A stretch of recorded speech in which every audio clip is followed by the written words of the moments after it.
Hey, very good morning, good afternoon, good evening. My name is Sean. This is Alex. And this is Sven. Hey, you're listening to another episode of Coaster Kings Radio, Season 5. And today, all three of us are together, which is cute, because we don't get a lot of chance to that anymore. And we're going to be talking about Sven's magical journey to Walt Disney World for his honeymoon, which I believe is 14 days that he spent there. Which is more time than I probably spent there this year. And he did all the things. So, and since it was his first time, we're going to just kind of talk about all the cool things he did. And I'm curious about his opinion on some of our usuals. Yes, so my journey started off in Brussels, where I was joined by none other than Sean.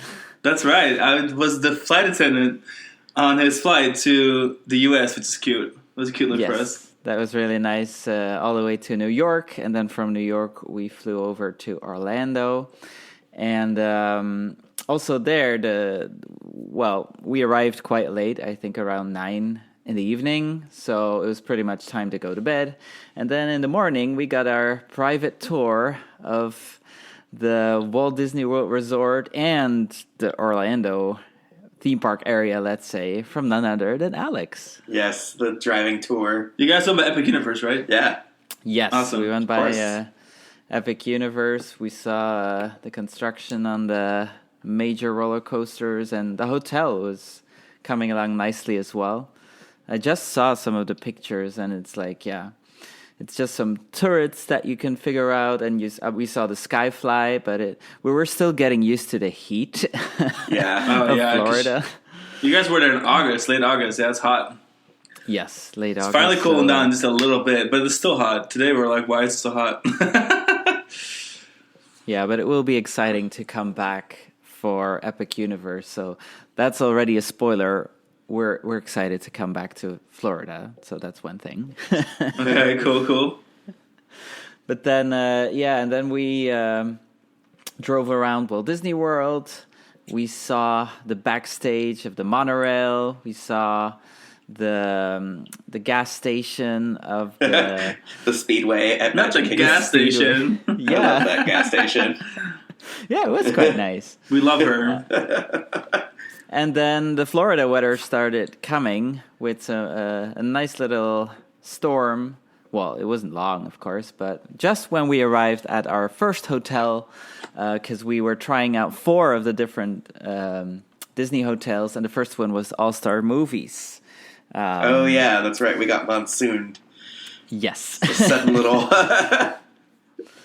But, I was a bit surprised about the check-in process of the hotels, because it's like, okay, you basically, either they give you a tablet in your hand and you need to check in yourself, or it's like you need to do it on the app. So I figured it would still be like the old-fashioned way, that you go up to the desk and that they register everything for you, but it was like more a walk-in experience, and so...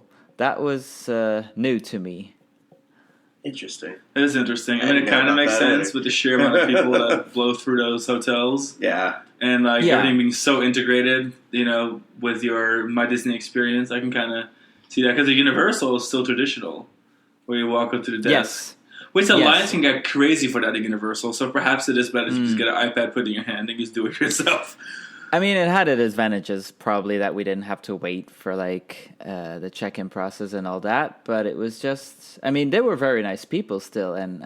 But because they asked some questions, and basically they did it on the tablet, But just for my name, sometimes I had to... It was easy to spell it out, because... Sven Populier, Harold Baker, yeah, I get it. Where? Yeah. Where? What?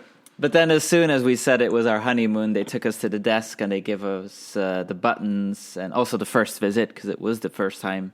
Oh, yeah, true. All the buttons. Florida. So, and then it was exciting to find out what area that we would be, but we got a regular room, so it was in the Mighty Ducks area, not really connected to that IP. However, I found the location quite nice because it was very close to All-Star Music, so it gave us the choice of taking the bus either at music or movies. Oh, that's even nice, though actually.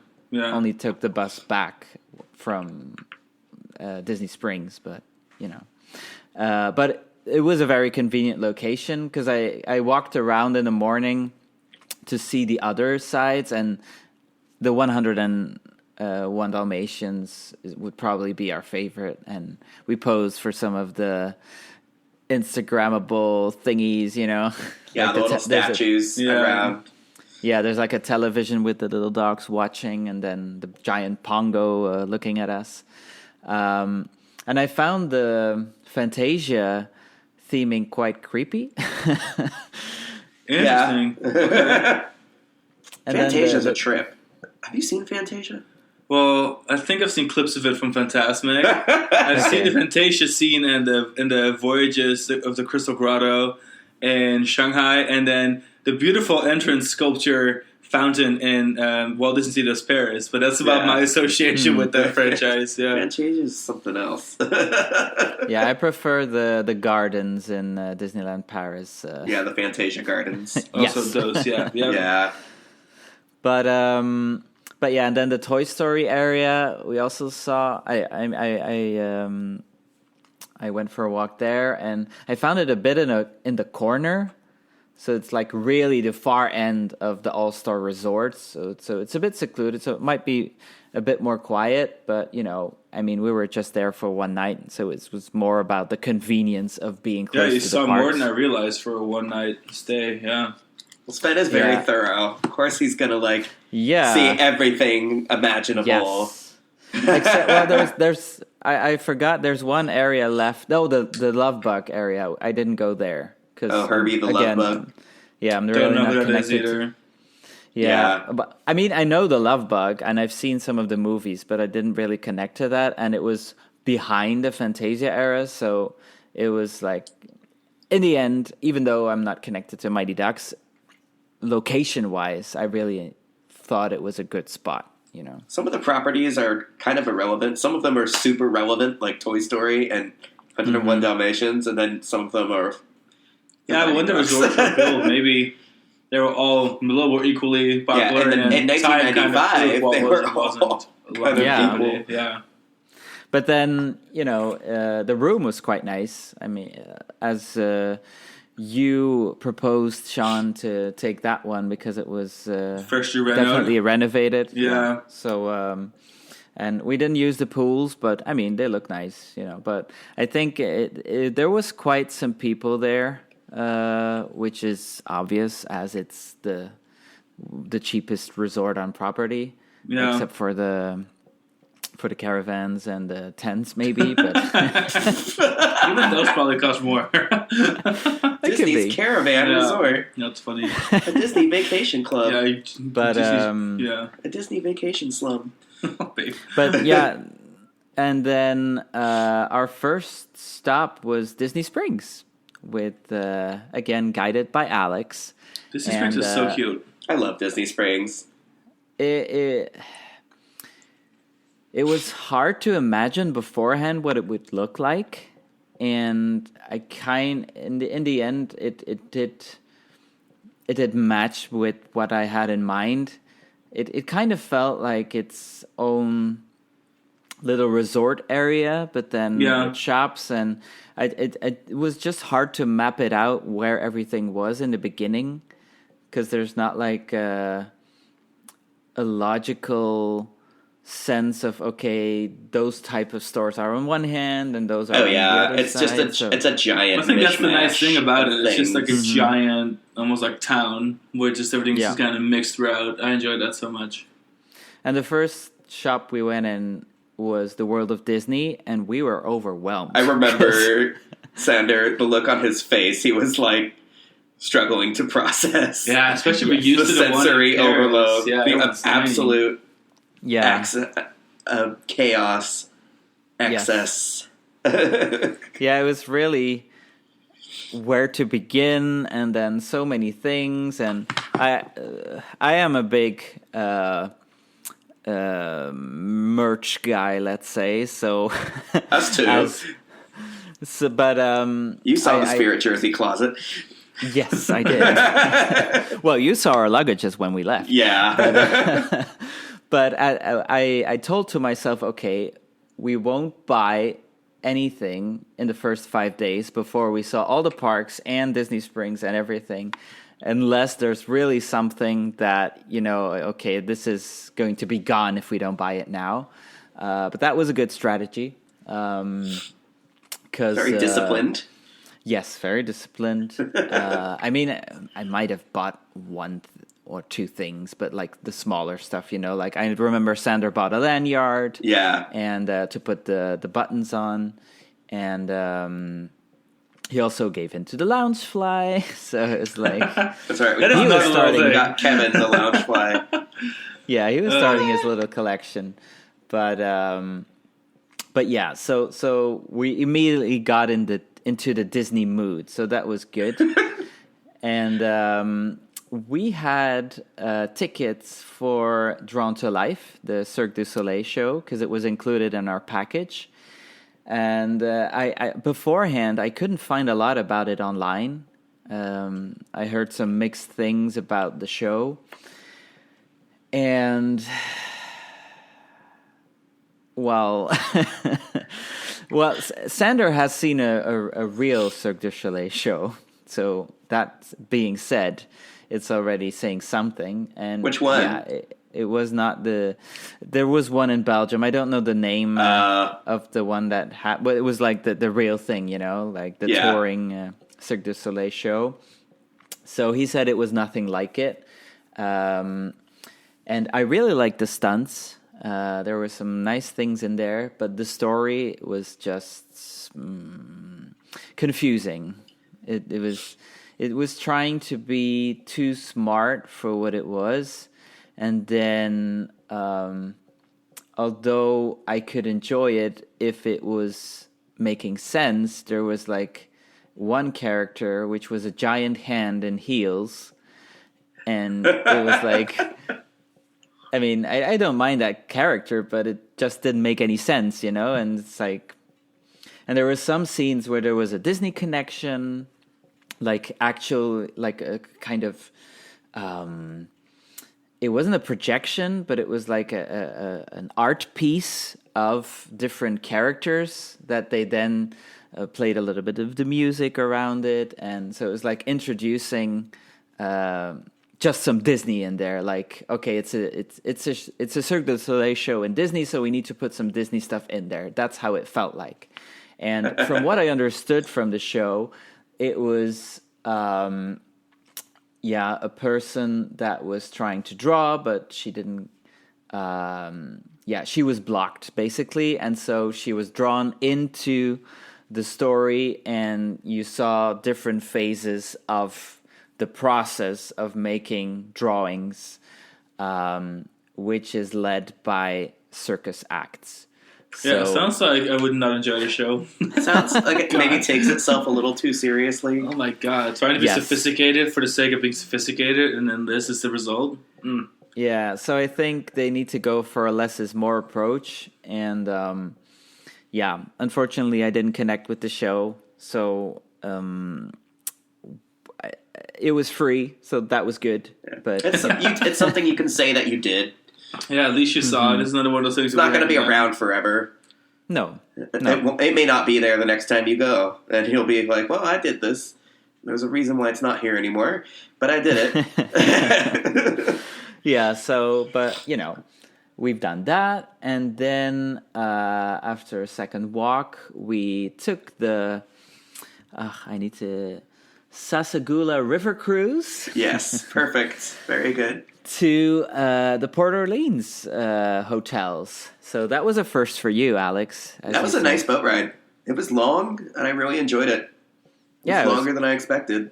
Same. It was longer than I expected as well. And we passed by, what's the first resort that's right next to Saratoga Springs. Yes, Saratoga Springs. And then first stop was French Quarter. And you immediately had the vibes and the idea that you have of New Orleans when you see the hotel structures. And we got off there. I found the lobby a little bit underwhelming. Yeah. And then the idea was to walk to Riverside. So I asked a cast member, like, okay, how do you walk there? I was like, oh, you don't need to walk. I'll take you. And then he had his golf cart with us, driving us around to the Riverside Resort. I was like, That's okay, awesome. new transport, check. It was so cute. Yeah, and he was very kind and talking about his. He was only recently started working there. Yeah. So, but yeah, definitely a good score for him. That was a nice surprise and an enjoyable experience in and of itself to take the golf cart to the other side of the resort. Yes. I thought it was really fun. Yeah, and then there the Riverside lobby was a lot more from what I expect from a Disney hotel. There was a big shop in there as well where I bought my Ariel fan, and that was a really nice gift shop. It was massive. Yeah, very good. And I really like the atmosphere outside also of the Riverside Hotel.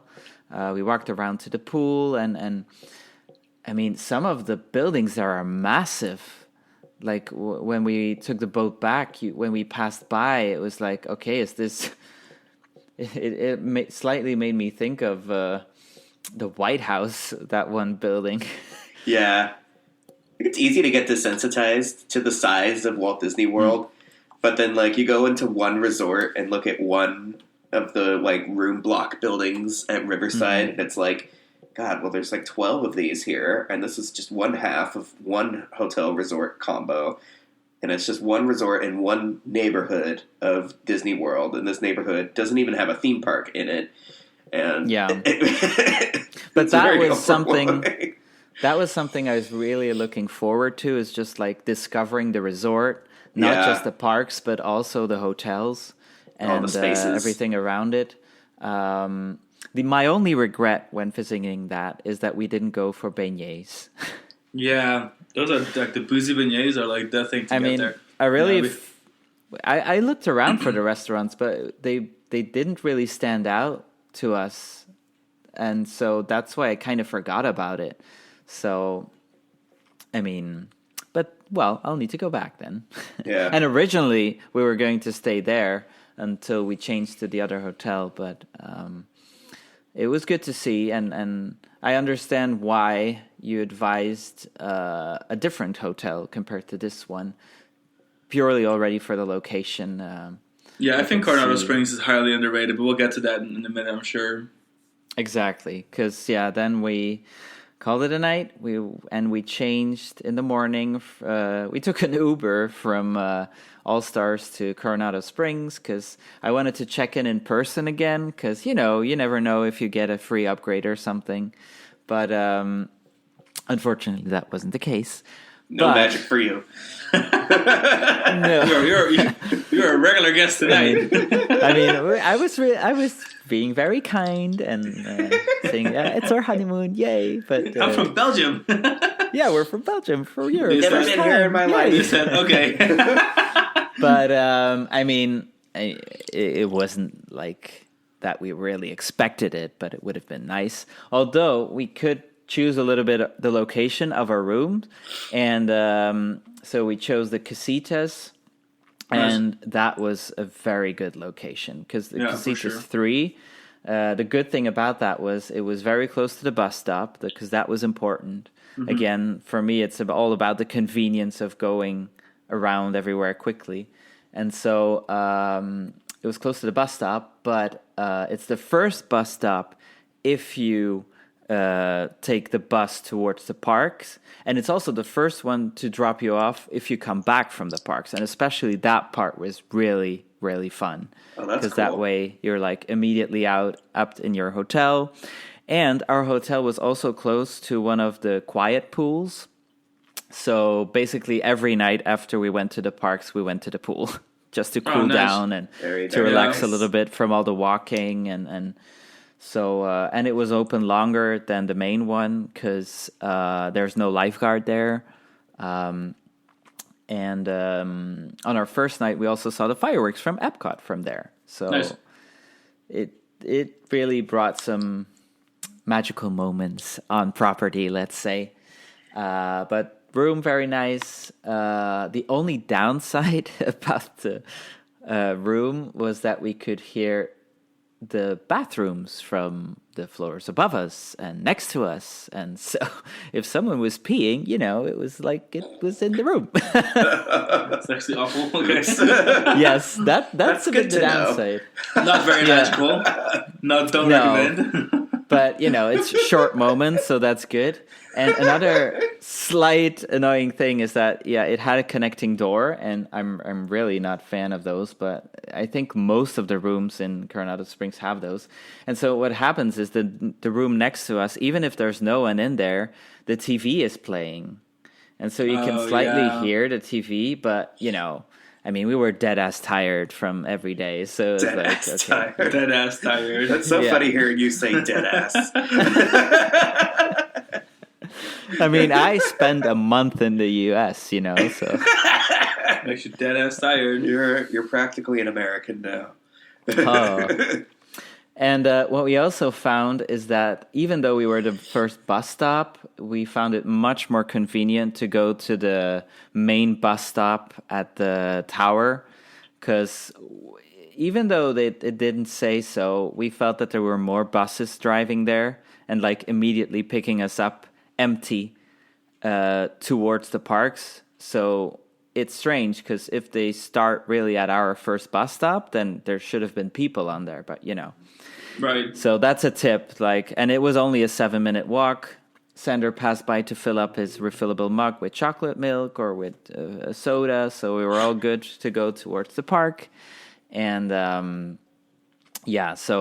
as you said, the Coronado Springs is really beautiful resort. The lake in the center, the tower is a very big added value as well, especially with the bars on top of the tower. Yeah, Dahlia Lounge is one of my favorite spots at Disney World, especially if we sit outside. I know if it's too hot or not for you guys, but no, we sat outside. Loving the view of Galaxy's Edge and stuff. It's a nice spot to hang out. Yeah, for sure. Yeah, and even during the day when I just went up there to take some pictures and and plus if it were open, which by the end of the year it will be, Blizzard Beach is also very close to the resort. Yeah, so. Very close, yeah. And it was one of the few hotels that had a direct connection to Typhoon Lagoon, which is only a few that have that. Otherwise, you need to transfer in Disney Springs. Yeah. So, and that brings us to the first theme park. The best theme park. Yeah, we started with Animal Kingdom because, it was close to Coronado Springs, and we wanted to take one that we knew it closed at 6, I think, 6 or 7, so quite early compared to the other parks. Yeah, it was 7, I remember now. So then that we could get used to the theme park flow and Walt Disney World as a general. And so Animal Kingdom, when we arrived, Sander had to shed a tear because it was finally, after all those months of planning, that we were there, and our first Walt Disney Resort. And after passing through the Oasis, it started magical because we saw the Tree of Life, and they were just having the winged encounters. Oh, so cool. epic music was playing, the parrots were flying towards us, and it's like, welcome, Yeah, so. That's sick. Yeah. That's awesome. Was that around opening? Did you guys rope dropped it, right? Not entirely, because we checked in the hotel first, Oh, true. Yeah. So we had to leave our luggage there. So it wasn't entirely a park opening, but close to it. And that's awesome. We realized once we were in the queue for our first ride, which was Flight of Passage, and it took us 90 minutes, which was a lot for the time of year, because especially at the end of the day, we did it in walk-on.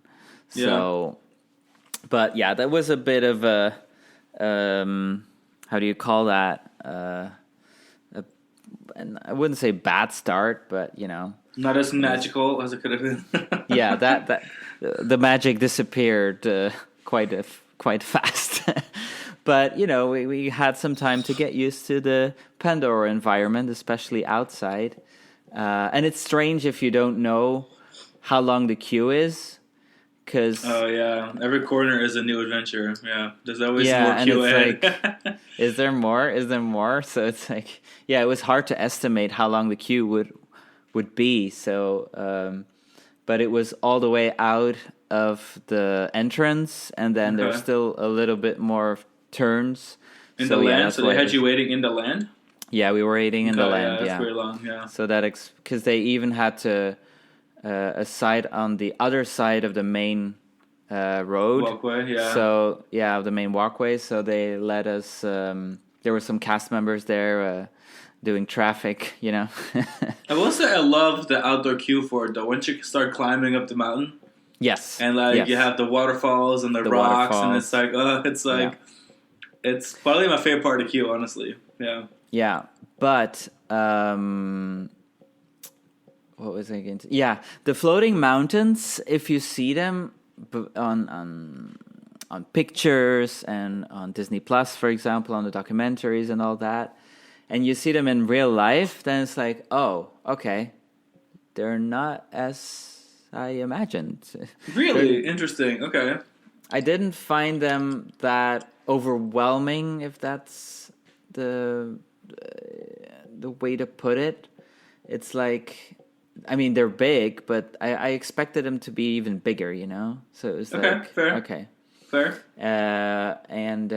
But I mean, as a general, I really liked the Pandora area, but I wasn't so emotionally connected to it compared to other people. That said, we'd never saw it at night, so yeah, it is a different vibe at night.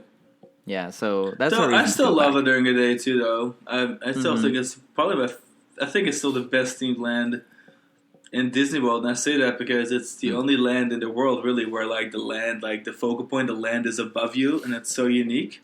That's something I absolutely love about Pandora versus anything like Galaxy's Edge or anything. Just having that focal point being above you, it just feels so different. It feels almost like a 360 vertical experience where there's something going on everywhere, not just around you, but also above you. But yeah, I can see that. Yeah, I understand what you mean, but for me, it didn't connect in that way. I didn't even think about that, and I've been there a few times, so it was like, okay, it wasn't that impactful. No, but and the same applies for Flight of Passage, unfortunately. Especially my first ride, we had to wait quite a bit before it started, and so it was vibrating and tickling my chest all the time. But it was building up the tension. Or the three pre-shows. The never-ending pre-shows. By the fourth or fifth time that we rode the attraction during the whole stay, it was like, okay, I would you just rode want to that ride ride the thing 5 times. Wow, I'm impressed. You rode it more than we do. Shit. I was during the pandemic. I rode it a lot, but because Sander is a very big fan, so of the ride. Yeah, of the attraction. Oh, okay. Yeah, it was one of his favorite rides in Walt Disney World. Really? But for me, I really like the technical part of it, because after my second ride, I was more looking around. Okay, how does this work, and how many rows are there? And so the technique is very, very stunning. And then the movie is nice as well.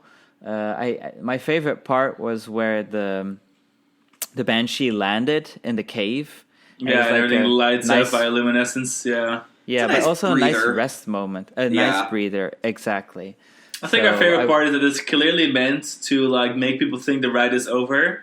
So then just throw another 33% of the ride at them afterwards. I love that, because then you take off again. And then in my opinion, the most exciting part of the ride is after that. The part where you go upside down. Yeah, we do a little inversion-y thingy. Yeah, I love that part, for sure. Yeah. But I hear people saying I really feel like I was on top of the Banshee and flying around. That was not the case for me. you know. But that's my opinion, you know. It's a yeah. On a scale For from me- 1 to 10, what would you give it as a rating? I mean, I'd still give it an 8, but I expected a 10, you know. So Yeah, okay, fair. So What's your favorite ride at Animal Kingdom? Yes. Yeah.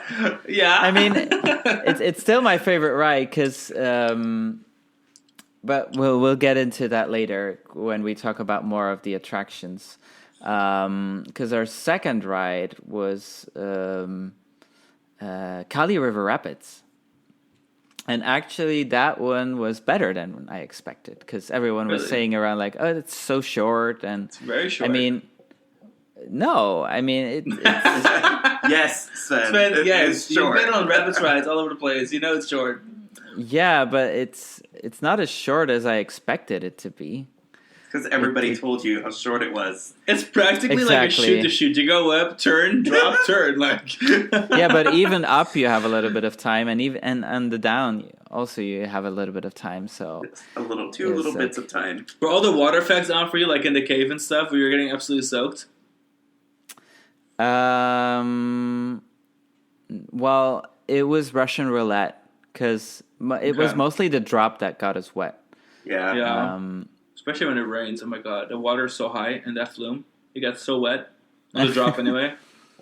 I was Yeah, super fat, but it depended on which side we were turning. Because Yeah. if we were like with our back against the wall, let's say, that's when the splashing water against the wall came yeah, back exactly. to- And it's a on lot us. too, So- like buckets. Yeah. But I like on the top level how you can have the combined view of like the burned trees together with Mount Everest. Yeah, for So sure. it's a really It's a stunning ride. attraction. It's stunning, and I like the the Tiger queue. Rocks.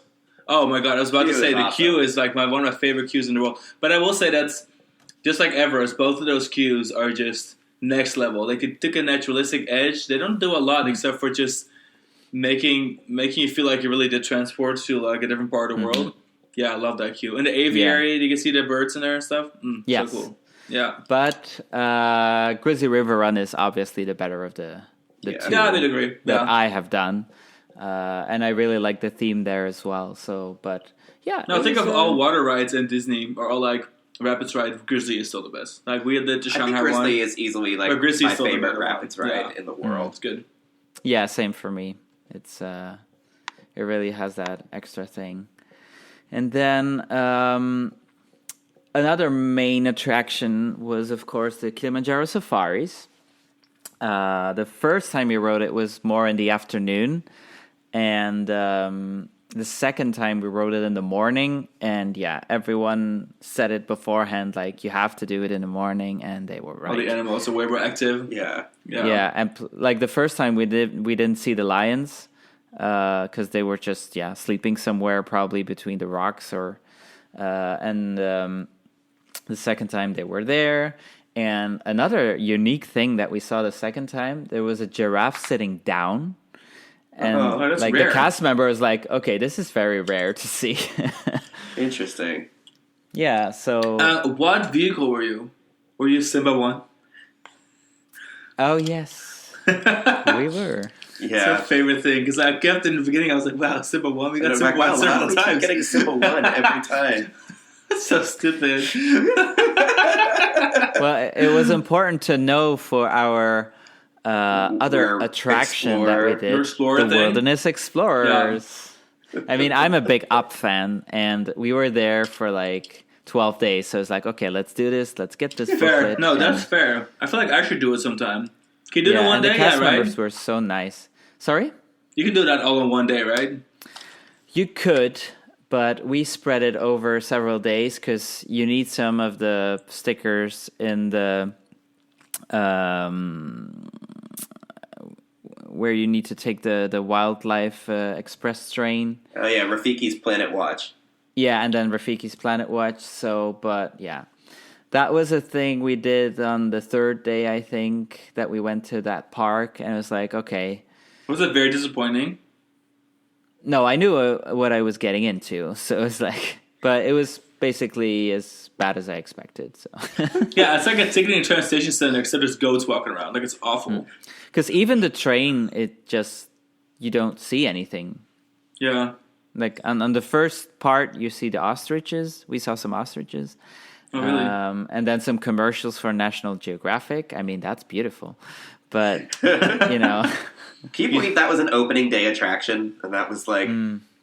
Thank God we did the train and that whole thing is like a priority because it wastes people's time. The sad thing is the train could be so much more. It could bring it to something really cool.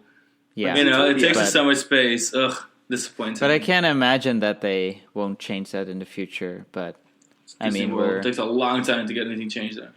Yeah, but fingers crossed. Okay. And then, I'll throw it in here as well. An important thing that we wanted to see was Kevin.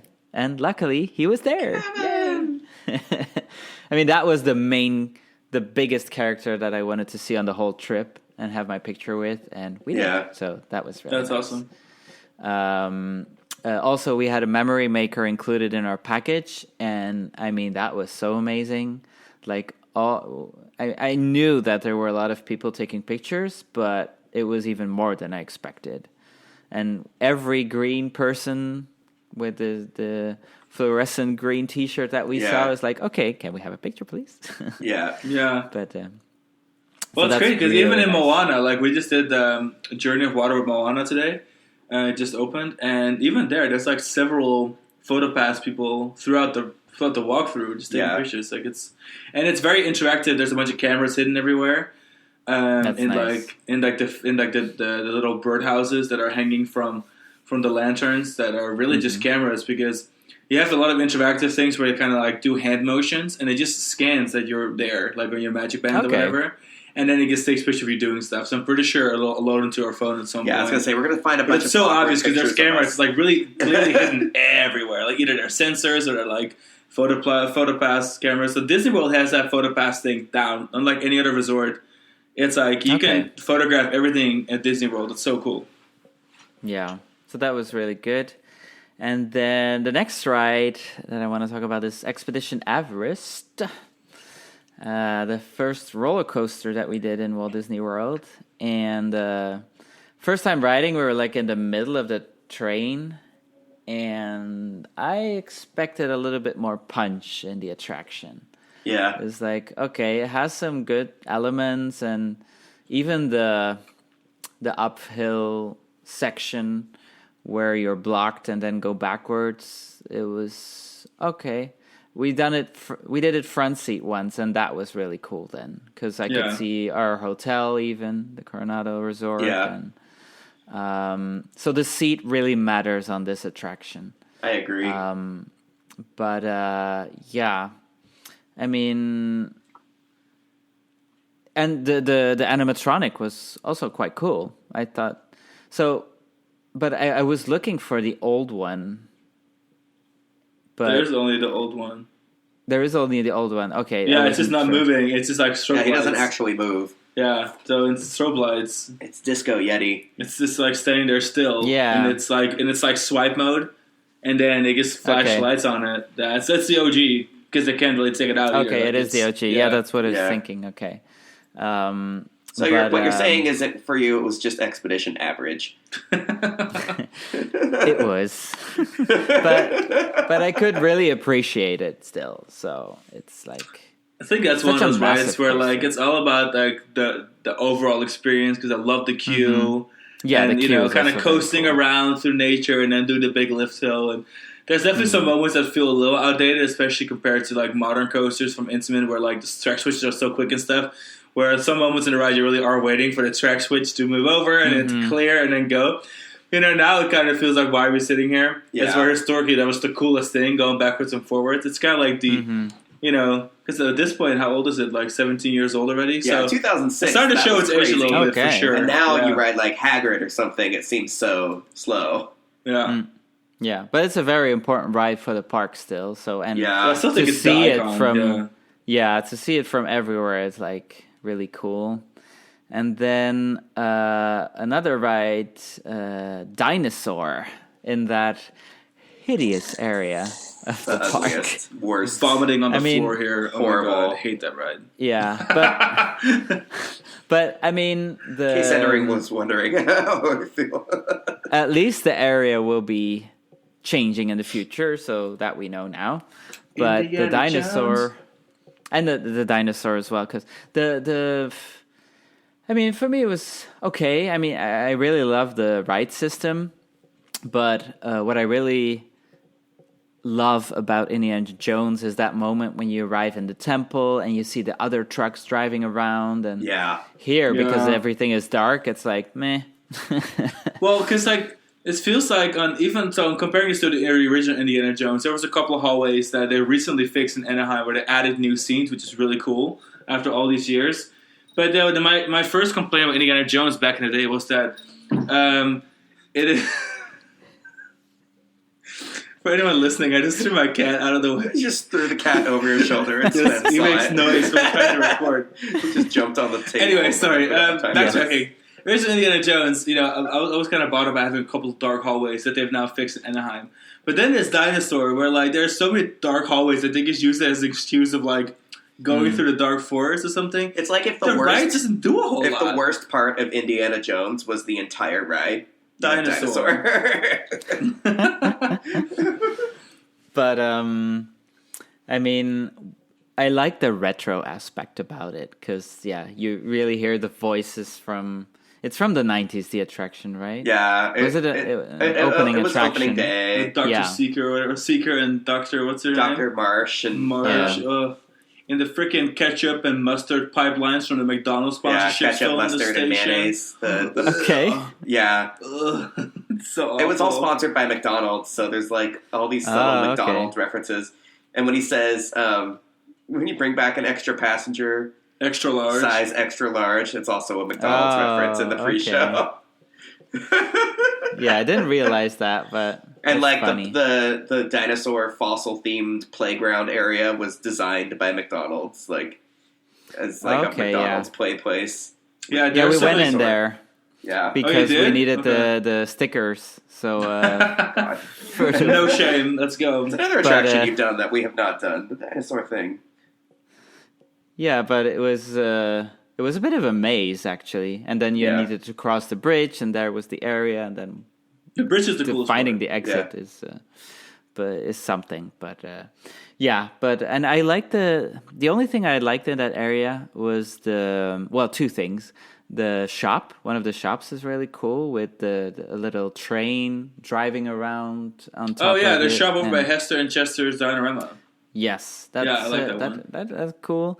And then the Dino Bash thing that they do with the characters now. I mean, Chip and Dale and their dinosaur costumes are so cute. I mean, that was a very nice encounter as well with them. So that was a reason to go in that area. Yeah. But They have it kind of It's disguised prime- as it's like, ready for as like an redevelopment. event, like a special event, but it's always. yeah. I think Dino Bash has been in Orlando longer than we have. Yeah, it's- I mean, why not? Yeah. And then, not too far from there, we have something we were really looking forward to, and that's Finding Nemo, the musical, The Big Blue and Beyond.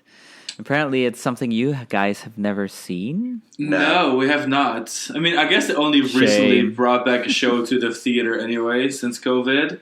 And I Yeah, haven't it's, really given it my attention. we saw yet. Kite Fails. We saw Kite Fails back in the day. I mean, that's another one of those areas that you're like, there's so much space there not being used. But Yeah, But well, then the it's kind musical- of awkward having a giant arena-ish waterfront and then not using it for anything anymore. I don't know. well, you have the character boats passing by now and then, so that's cool. We really enjoyed that. But the musical, so I mean, it's quite. It has catchy songs. It has all the moments that you expect from a musical. One of my favorite scene is the Bruce scene where fish are friends, not food. Okay. Oh, that's cool. Okay. Because it has a bit of a. It starts off as a musical song and then it turns into a rock song. So it's like, okay, that's cool. That's cute. And Yeah, but it's a very fast-paced one because when it came back from COVID, they cut down on some of the scenes, like they made songs shorter and all that. Had a very good cast. So yeah, we saw it twice, so it's really like, okay, for us it's a must-do attraction in Animal Kingdom. Okay, cool. Was it one of your favorite shows on Resort, or was it kind of in the middle, or what was it? It was for Walt Disney World. It was my favorite show. Yeah. Oh, well, I should actually maybe watch it then sometime. We actually almost went to Animal Kingdom today. But I mean, not counting evening shows, but like like entertainment-wise, yeah, really good. Compared to Festival of the Lion King, which is more of a sing-along stunt show.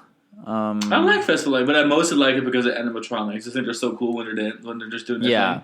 I like the Be Prepared scene because it has like the flame guy.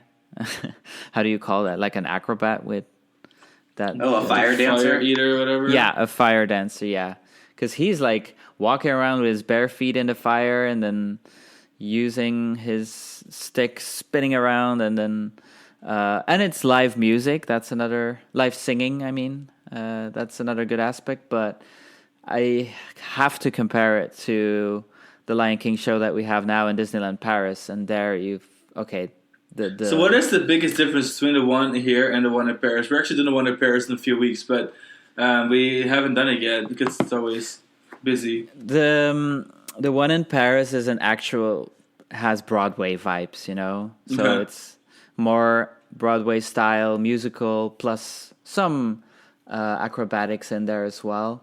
Very fast pace as well. Everything is in English, so that's good. And the songs, it uses songs not only from the movies but from the actual musical.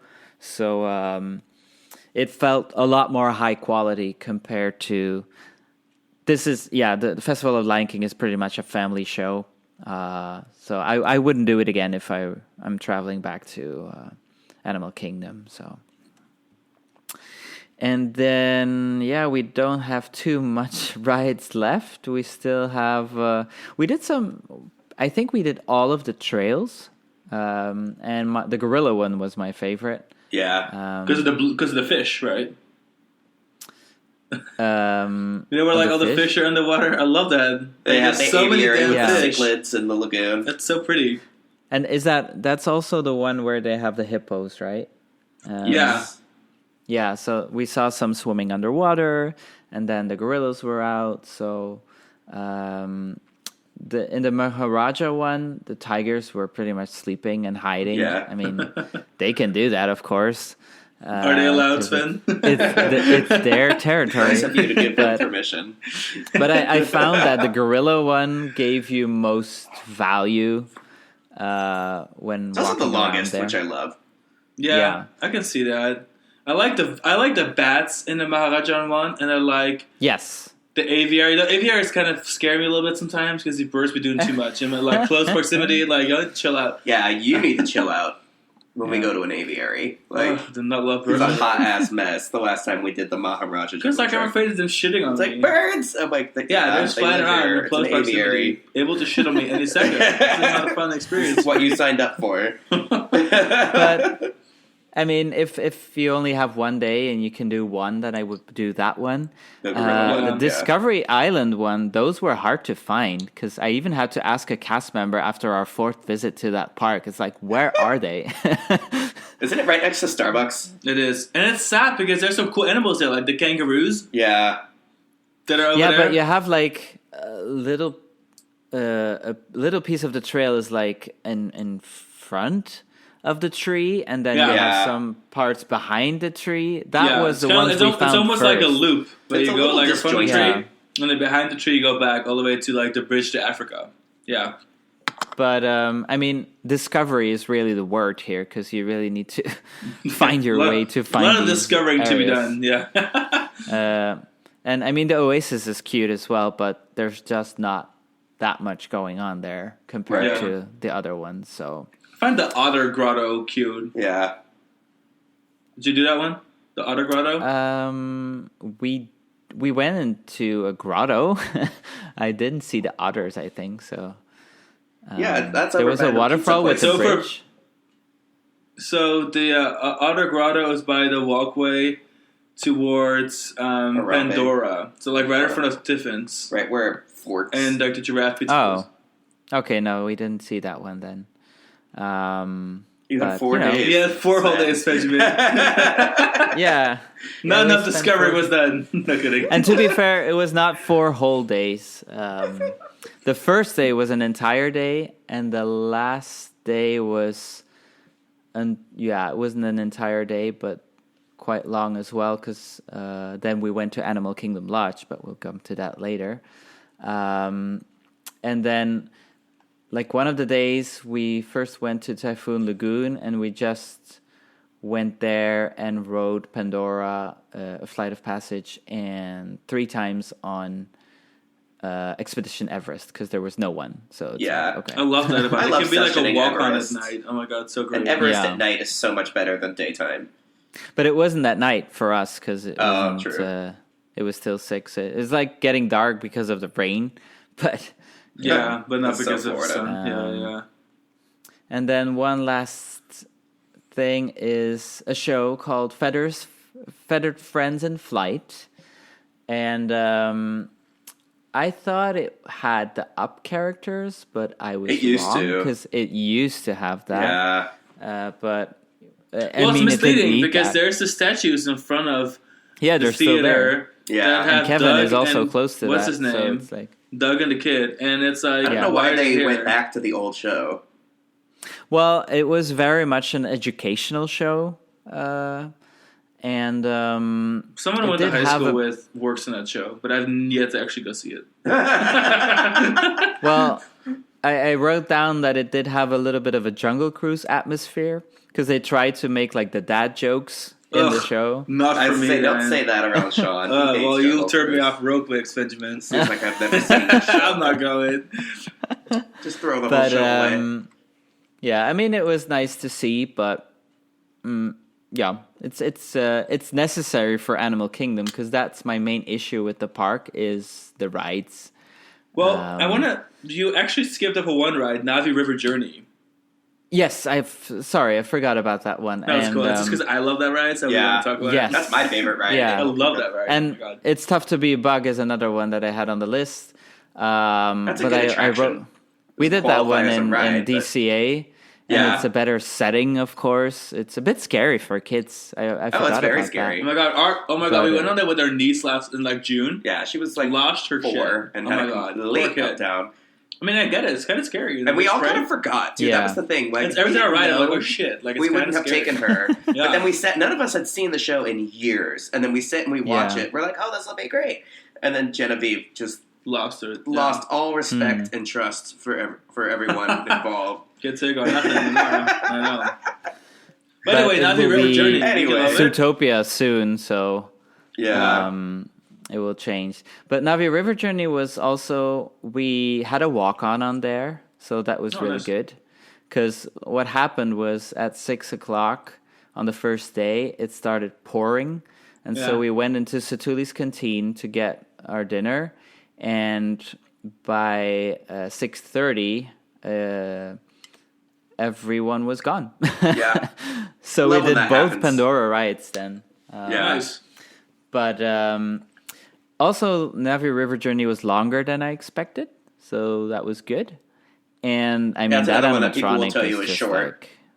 And it's just nice to have like a physical ride, like physical sets, not screen. I mean, I know the backgrounds are screens, which are really clever. Yeah. Like they're clever uses of screens, but having it's like a physical, tangible journey. It's just God, I can sit on that ride all day, just loop it. Yeah. I would be so happy. I love that ride. It's the atmosphere is really nice. The lighting in there, and I mean, Avatar: Flight of Passage is the better ride, but Navi River Journey is the one I connected with. So that's. I think that's kind of what the area looks like at night. Like when the ride kind of being dark. It's kind of what the area looks like. Makes a lot sense. of like lit up things. So, we would have ridden it more, but it usually has that enormous queue because of no capacity, obviously.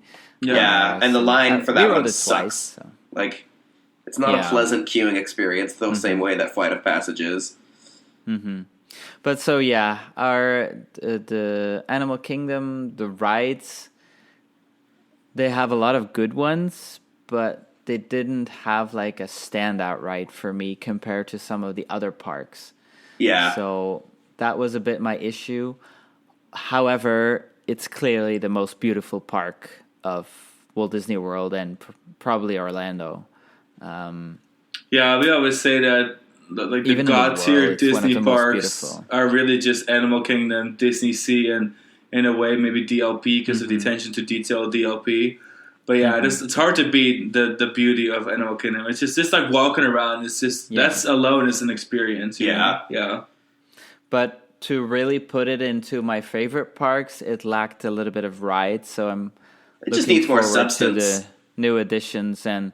You also, the traffic goes in one direction. Everyone goes to Pandora. Yeah. And the other areas are like, okay, yeah, we'll do that one when we're more in the park. So, food-wise, I did quite like it there as well. We only did quick service, unfortunately. But our favorite was Flame Tree Barbecue because we like the pulled pork mac and cheese there. Okay. Because, we're not very used to that in Europe, so... And you're telling me that you're used to popping boba on your... on your Satuli food is European? Satuli Canteen. No, Satuli's Canteen, I mean, there it was all about the desserts for me. Oh, yeah. Especially the OG cheesecake one, the blueberry one. So good. Yeah, the blueberry one was really good. But what's good, also nice about Flame Tree Barbecue is the terraces behind it, where you have the view Everest Mount view. Everest and great place the to lake. hang out. And then the characters, they always watch you when they pass by because they know people are there. So that's definitely one of my favorite spots in the park. Did you guys go to the Nomad Lounge? No, we didn't have time anymore. So we'll have to keep that for definitely do it next time. That's like our favorite part of Animal Kingdom, I think. Anywho's. Yes. Next up is... Let's see, where are we? Epcot. We're at Epcot. Yeah. We were at Epcot today. We were at Epcot today. We rode Soarin' over California. Good stuff. Oh, cool. Yeah, because Epcot was our second park. And this was... an oddball because there's just nothing like it in Europe because I thought it would be similar to Futuroscope, but that was not the case. Like actually I prefer the Future World style in Futuroscope compared to Epcot. Sure, it's because it's more consistent. Yeah, exactly. Yeah, that makes sense. But obviously, the biggest asset that Epcot has is World Showcase. And the rides, well, let's start with the first one, Frozen Ever After.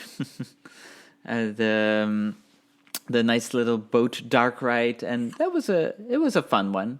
I'm excited to see the bigger version in Paris now. I mean, it has a very strange queue because obviously it was not designed to have like massive crowds in there. Yeah. Nice synchronized, I was thinking like, we've all seen that. We've been through that queue. I feel like they really did a good job in finding smart ways to transform the former ride into a Frozen attraction. Even though I didn't ride the previous one, I could kind of make out of, okay, this probably was this kind of scene and this kind of scene. So, I think they really did a really good job here. They must love it enough because they practically cloned this ride. Yes. We just watched a POV of the one in Hong Kong, and a couple differences are that there's some directional differences where the ride kind of almost like it's like a 2-level ride where it folds in under itself, as where in Epcot it's not quite the case. Efficient. And the scenes are a little grander, but other than that, it's practically like a copy. Like they just did the same thing. Yeah, wild. Yeah, I'm excited for it. And then another dark ride there was the Grand Fiesta Tour. it was very good to have seen the movie, because otherwise it would have been weird to see those screens with people in between. So I've never seen the movie, and I never really thought anything of it. I thought, okay.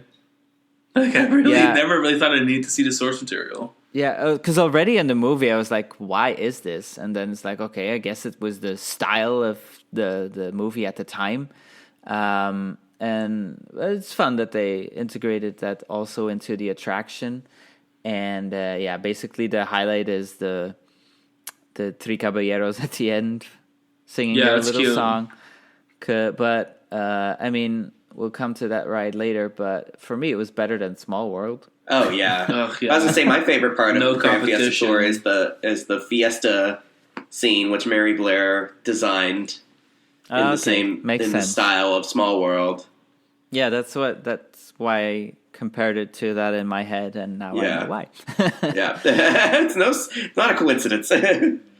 And then the next one on my list is Guardians of the Galaxy Cosmic Rewind. So see a plus next to it, meaning you must have liked it. Yeah, I like your plus and minus system. I mean, that ride was really a party. I cannot describe it differently. But already in the... Again, here it was weird to figure out how long you would wait because of the queue line. Right. In the queue line. And the first time it was quite long. I think we waited like 45 minutes for it.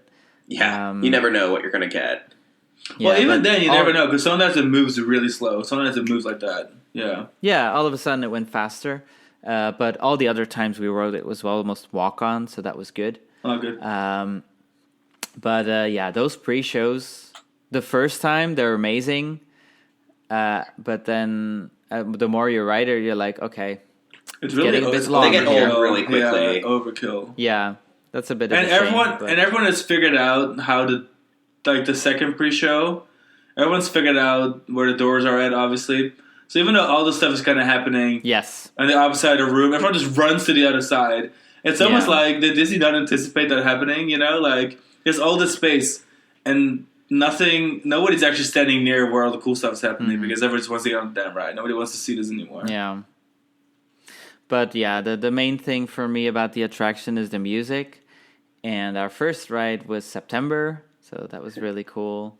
And the fourth ride that we had, so we had 3 different songs. We had September, then we had Disco Inferno twice, and then one song that we really were excited to have was Conga, and the fourth ride with Alex was Conga. Yay! Nice.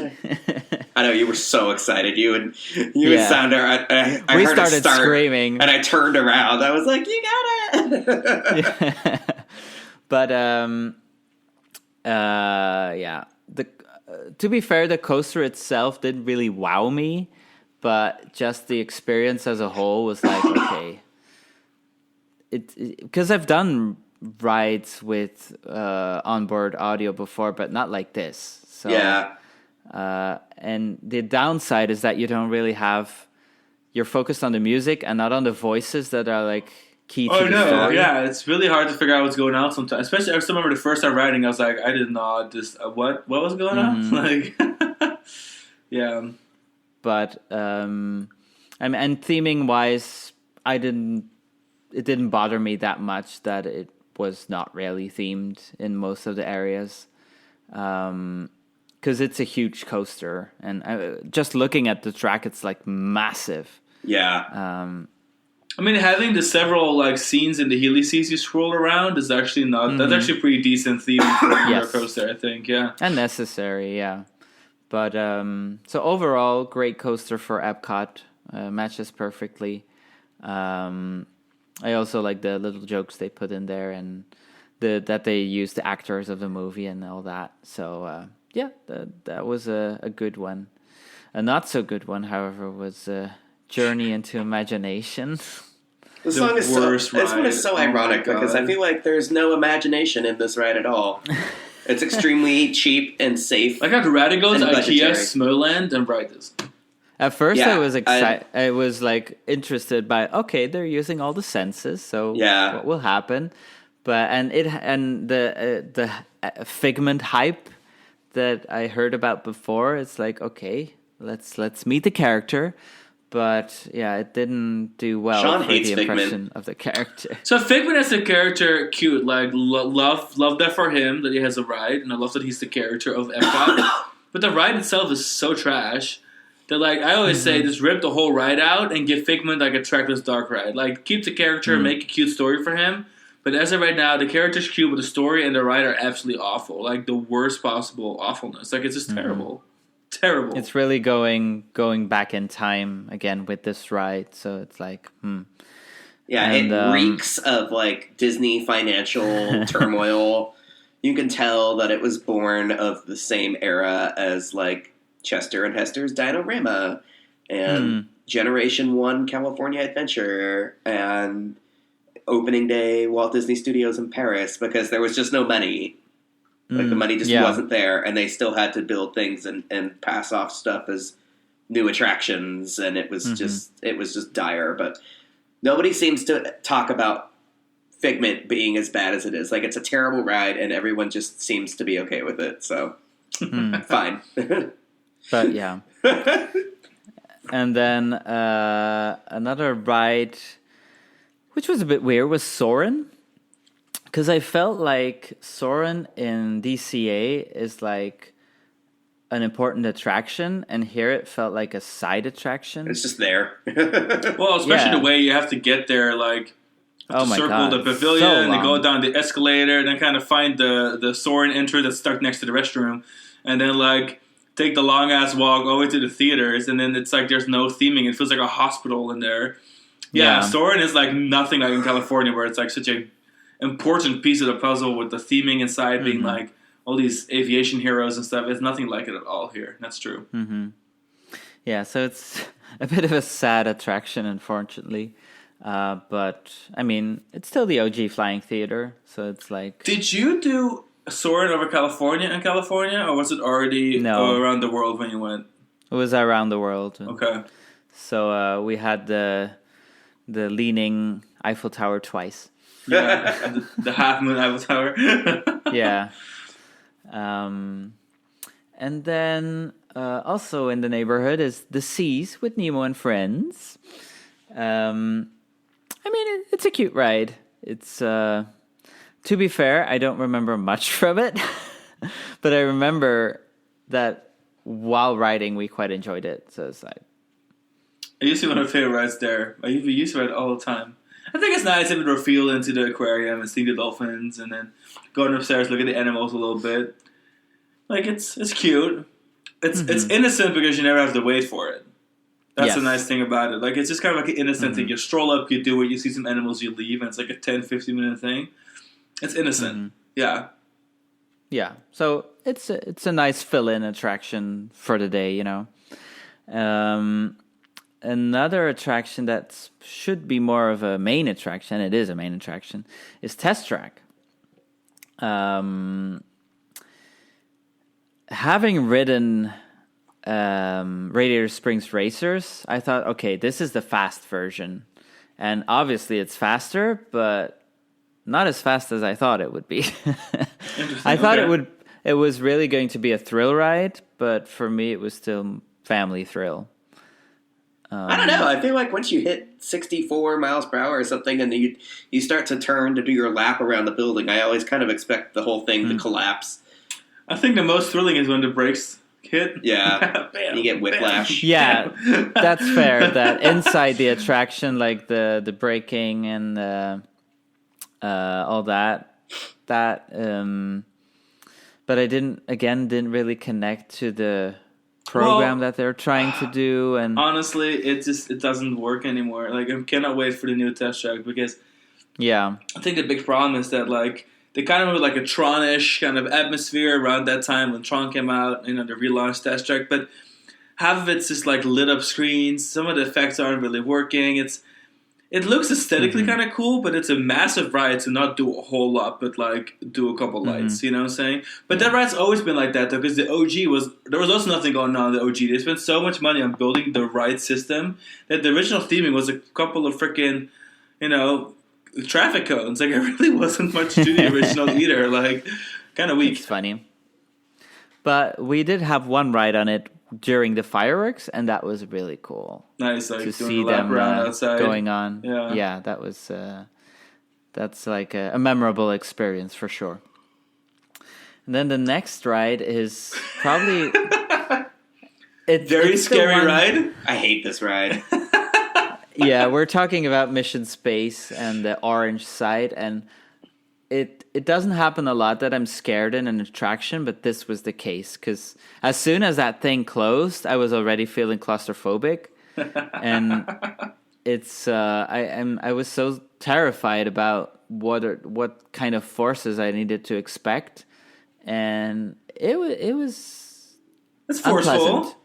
Unpleasant. Yeah, that's how I would. I love that it. ride. Oh my god. We never ride it because Alice doesn't like it, but I love that ride. You but know, it is very forceful. You're allowed to ride it without me. Like, you don't have to not ride when it. I'm here, when you're not here. Well, that's not we right. wanted to do the green one again. The green one then, but we didn't manage to get there anymore.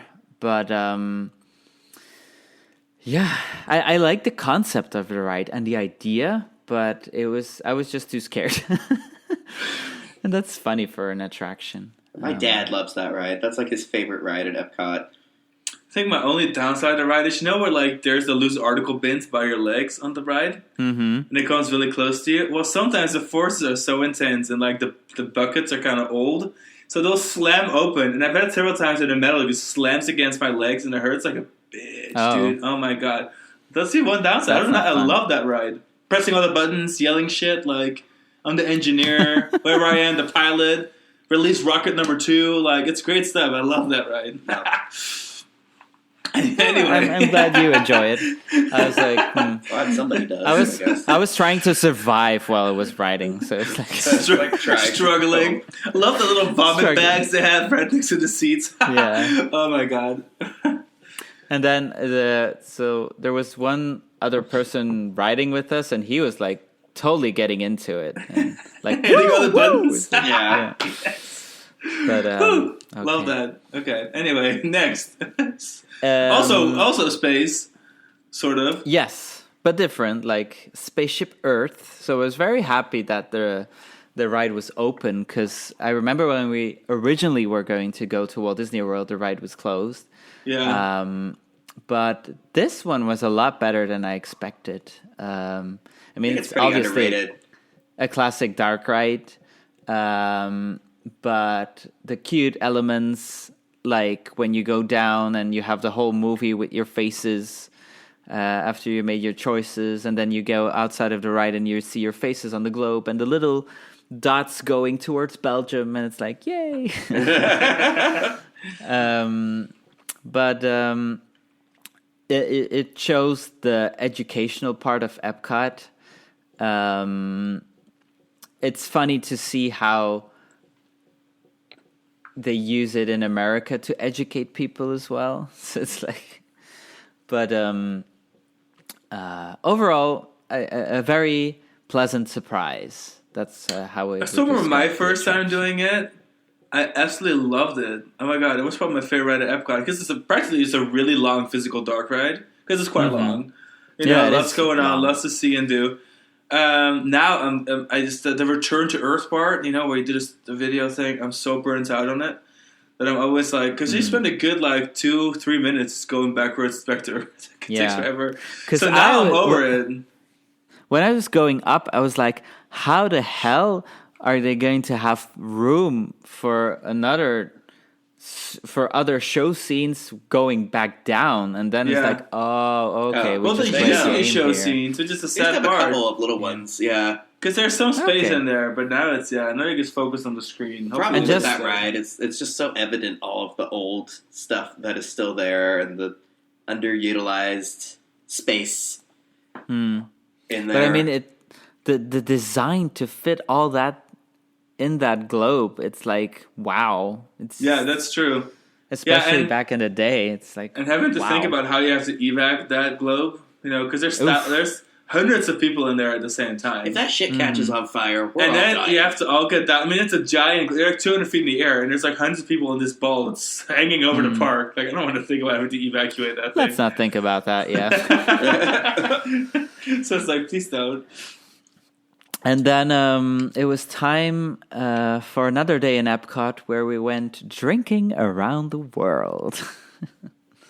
I think it would be a good idea to make an article out of that of did you guys take pictures?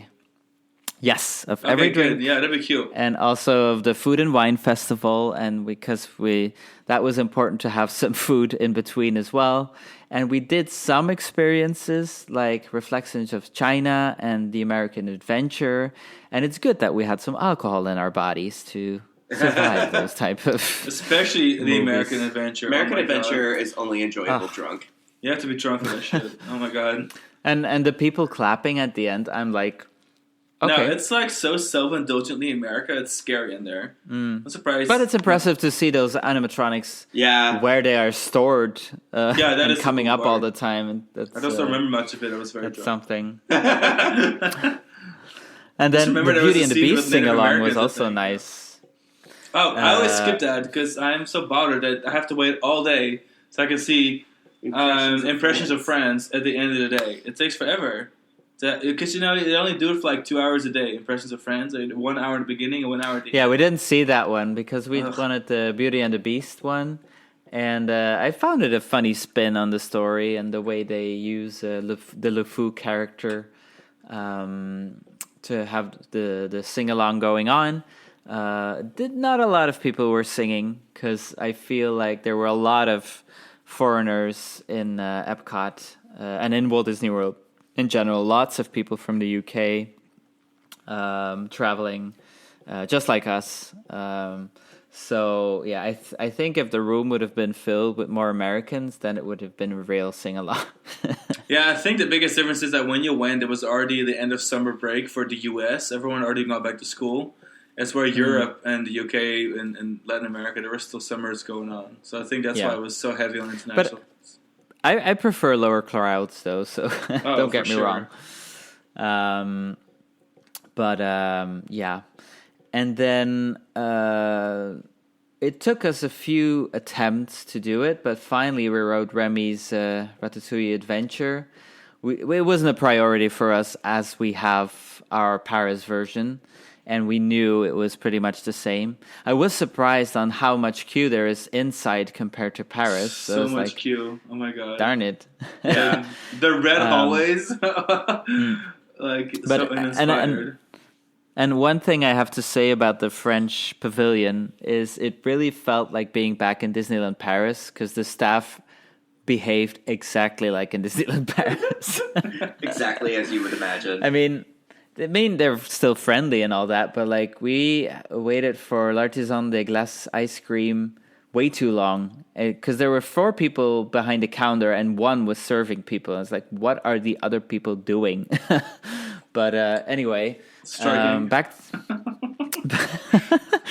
to Remy. I wrote down that there was a little story there because the cast members obviously were speaking in French, and they were talking to each other because they just not just talking, they were gossiping a little bit about guests. And I was like, okay, this is interesting. Let's listen because I speak French, So the story was all of a sudden there were guests coming in with a stroller. Yeah. And so one of the staff members wanted to go and watch the stroller and say hi to the baby. But it wasn't a baby. It was a dog. There was a dog in the stroller. There was a dog in the stroller. And then the dog came out of the stroller and went along on the ride in Ratatouille. And it was not a service dog. Oh, shit. I think it was the comfort dog, One of those emotional support animals. For the emotional support, yeah. So, I mean, I won't judge people, but it was just... And she was laughing so hard about that. And then she looked at me and she's like, did you understand what I said? And it's like, yep. But yeah, it was all good fun. and a Do funny. you like the story. Epcot or the Paris Remy better? For me, there's no difference. It's I like one the here is queue, slightly more polished here, but other than that, yeah. but I like the queue elements that they added in the Epcot version. But ride wise, yeah, it's really the same. It was weird to not see the restaurant at the end of the that's attraction. the part that I miss when I ride the one here is not having Bistro Chez Remy at the finale. And I also feel like the French square in Walt Disney Studios is a lot nicer than the area that they have created. I think, yeah. Yeah. But I mean, of course it was in an existing area, so it makes sense that a new area would be nicer. But yeah. And then the last ride on my list is Living with the Land. I love Living with the Land. Sleeping with Sean the Land. hates it because he thinks it's Snoozing with the boring. Land. So I was prepared for 20 minutes of educational tour, and it turned out to be better than I expected. I mean, I wouldn't say it was my favorite ride at Epcot, but it was a lot better than I thought. And I just like how they grow their own vegetables to use in the food and wine everywhere, and the restaurants and the parks. And it also the retro vibe again about it, and the first part is a bit weird here and there, but with the dark like ride scenes.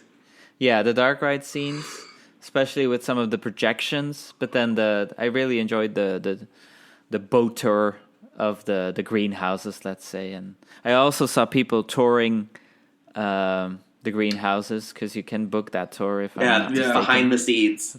Yeah, but I mean, in the boat is sufficient. But and then overall, World Showcase, of course, walking around in every pavilion. I think Germany was my least favorite because it didn't really reflect Germany to me. It was more like an old dated version of it. Yeah. Well, the thing with Germany is like German cities and architecture and so diverse among the country. My problem with Germany, I feel, is that over the years they just really scaled down. They closed the biggest shop and turned to like half of a shop, where they can sell kind of really generic merch now. And it used to be like all my favorite groceries used to be there. Oh my god! Remember we used to go there all the time to get the groceries and to get some food and stuff. It just feels like it's not what it used to be. I kind of feel you. Like I don't love the pavilion anymore. Unfortunately, it's very sterile, very generic. Yeah. But then my favorite, I think it's Japan. The Mitsukoshi store.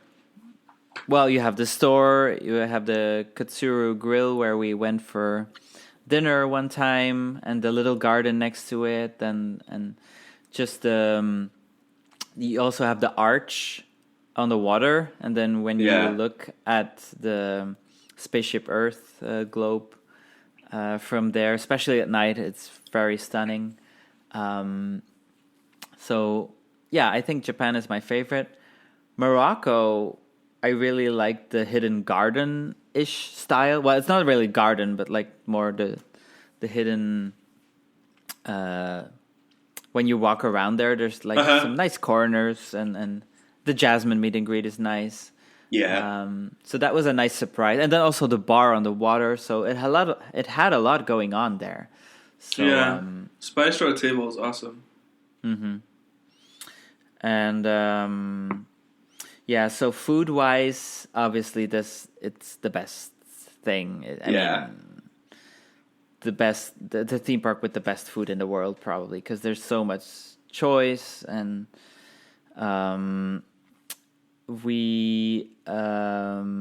so as I mentioned, we did some of the food and wine stuff, and interestingly, we went to the Belgium food and wine stand. Did it live up to your home country vibes? Well, I went for a dessert, so I went for the Belgian waffle, and it was really nice. It tasted good, but it wasn't a Belgian waffle. So that was funny, but it had good chocolate sauce, that has to be said.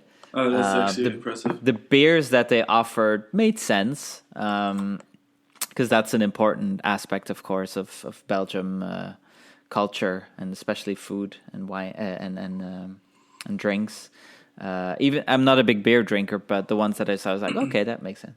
And I didn't try the stew because already on the picture it didn't really look like the kind of that we have. But I think they try.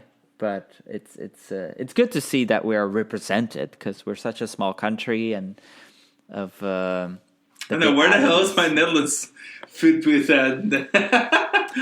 So give offended. us something, Sean. Well, you know what? Remember that whole debacle, like when Universal did their food.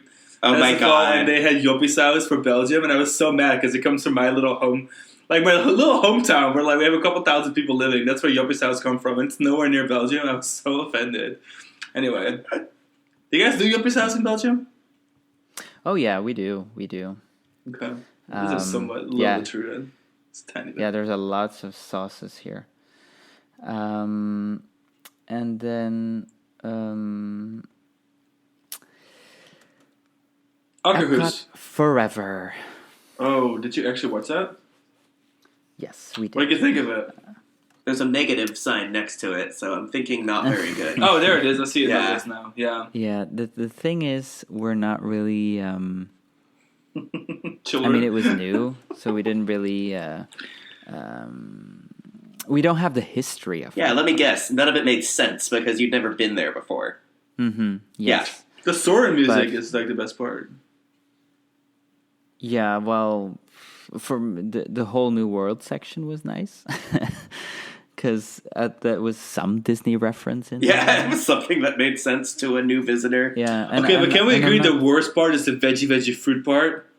Veggie fruit with the weak ass I don't even fireworks. remember that. Oh, so He already awful. blocked it out of his I memory. hate that show.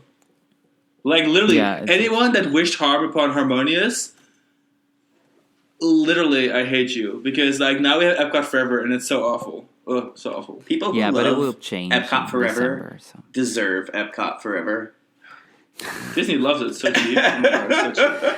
But, I mean, it's nice for the fireworks, but other than that, it's like, okay. Yeah.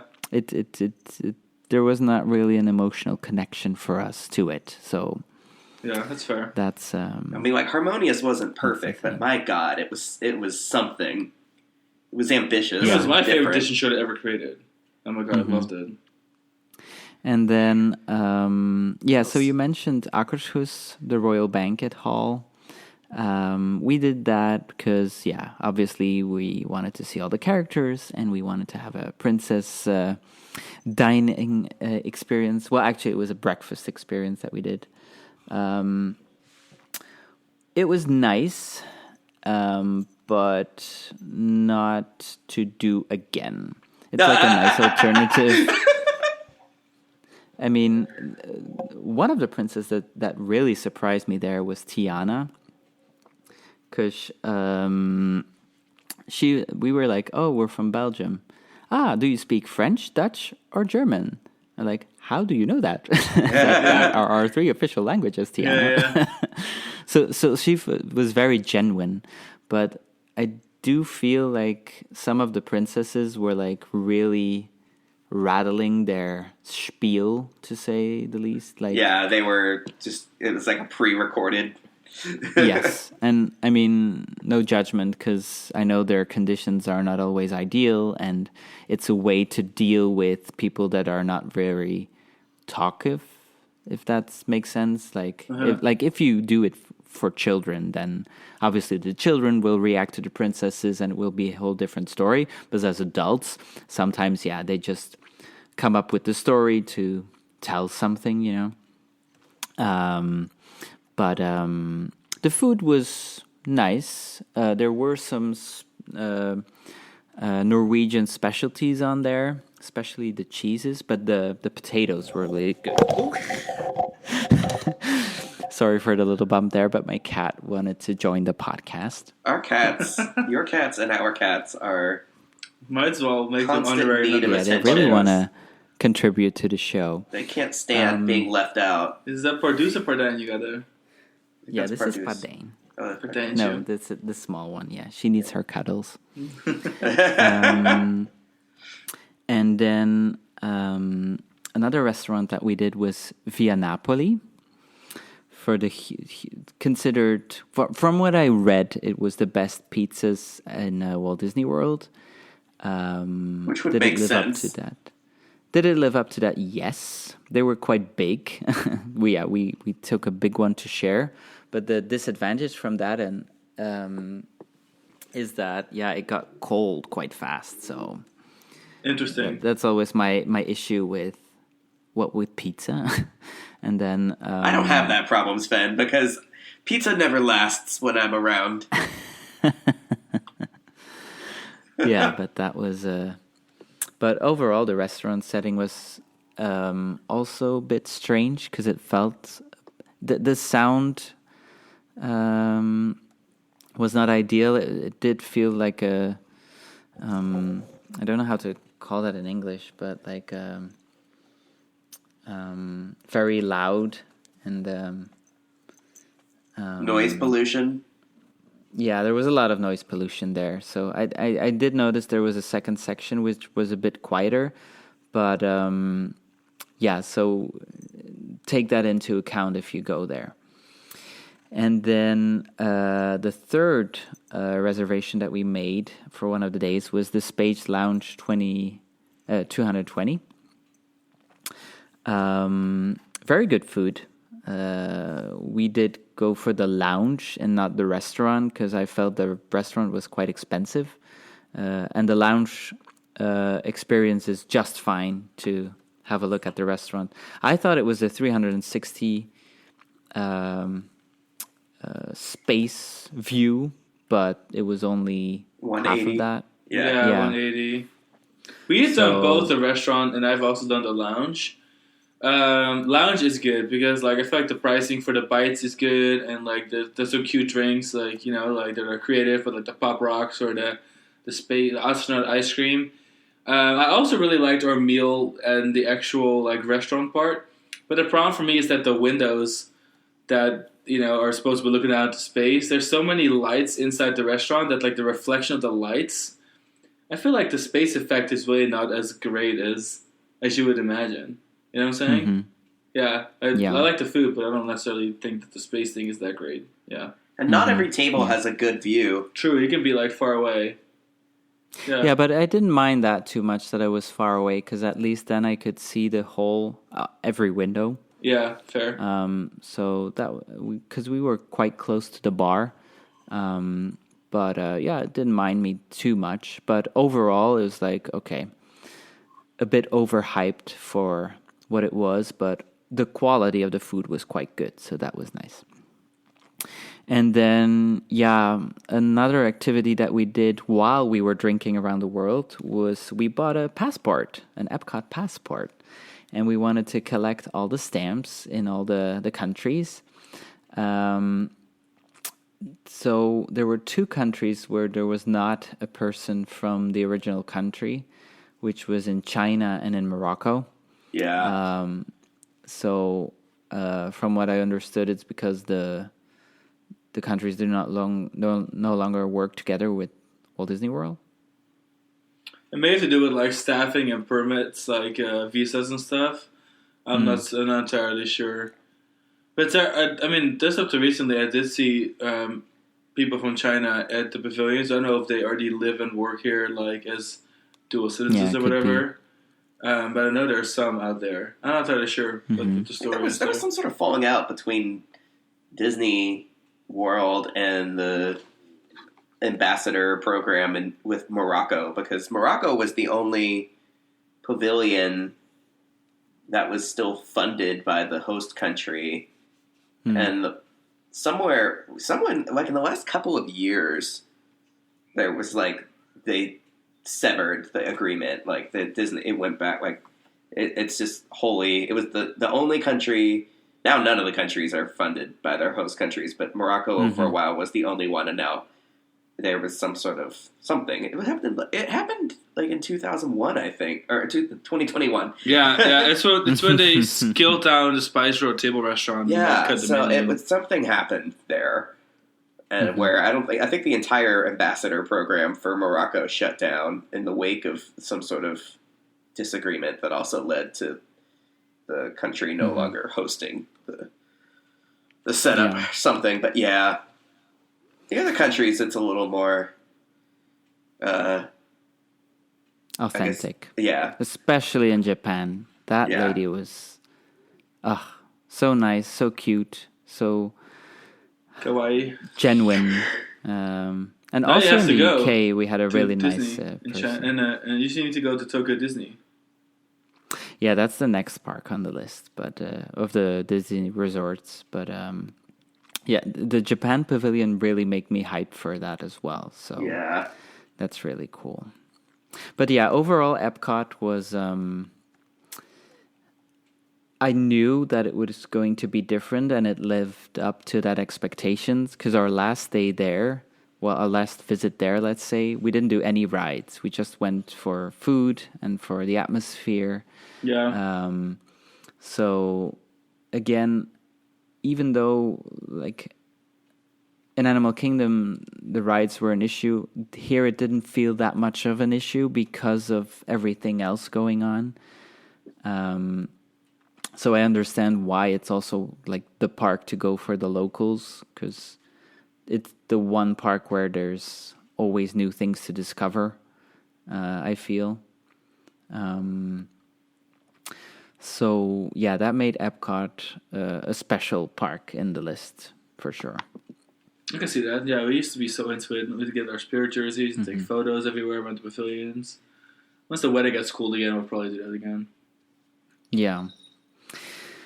Okay, but I think this we're gonna have to split this up into multiple We'll have episodes. to split this up, and because it will be a first time Orlando series. Part one. It's a good idea. Exactly. We got more Disney, Universal, SeaWorld, Busch Gardens. We got so much. Oh my stuff God, about. that's true. Yeah. We have so much to talk There's about. It's gonna be so like much an things to extra talk layer to this season.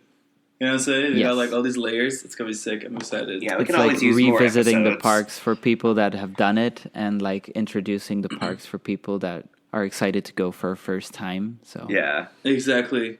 Especially with like Disney. When it comes to Disney World, you can never have too much content. People will take it all. They want to hear Yes. the most minute details imaginable. I mean, hang and on it them. changes so fast because Yeah. already in January everything will be irrelevant again because It's true. park hopping will be allowed again. I mean, just since you went a couple weeks ago, pass system. we just rode. We Yeah, just did a new one ride opened. today. Like, And Yes. a Soaring new over version California of a is right ride. now. Yeah. Yeah, Everything it that we wasn't did at soft Epcot opening. today, you didn't do. yeah, True. So Yeah, because Moana wasn't soft opening when we Yeah. were there for cast members, but not for you. I mean- unfortunately. yeah, next time. Having said that, we'll catch everyone on our next episode of Coaster Kings Radio. Make sure to follow us on all of our social media channels: Facebook, Threads, Instagram, all the good stuff. We've got some really cool episodes already live this season, including what's probably our biggest episode, listener-wise ever, which is the Jaga Lake episode. Definitely make sure you check that out. If you want to know about Epic Universe, we've got some inside details about everything coming to Universal's Epic Universe. All that, and then we will have a bunch more of these with Sven, which is exciting because Sven's journey was again like a month long. So we'll see you guys. as long as the journey of water, almost. Almost long as Journey of Water, or how long it took to build Journey of Water. Anyway, all that on a future Coast Games Radio episode. Thank you so much for listening, and we'll see you again. Bye. Bye. Bye.